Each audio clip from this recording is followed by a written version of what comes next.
जाजपुर कोरेई निर्वाचन मंडली रे दुर्बल होउछि बीजेपी।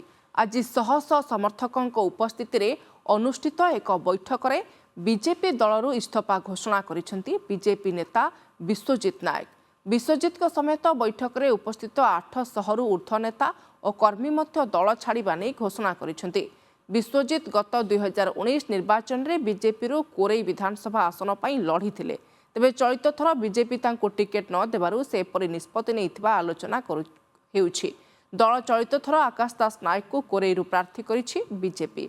दीर्घ वर्ष धरी निष्ठार सह बीजेपी पई कार्य करिबा परे भी दल तांको अणदेखा करिथिबा कहिसंती विश्वजित।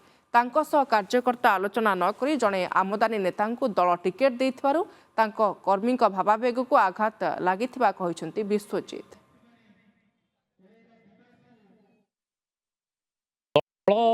मते एवं आमर ये जो हजार हजार कार्यकर्ता आज ये उपस्थित अच्छा समस्तंकर भावावेग को जो दल बुझी पारिनी दल से दलर आवश्यकता आमर कार्यकर्ता मानकर नाही बोली कार्यकर्ता माने उपलब्धि कले से आज दलर प्राथमिक सदस्य पदर आम समस्ते समय इस्तीफा देचु।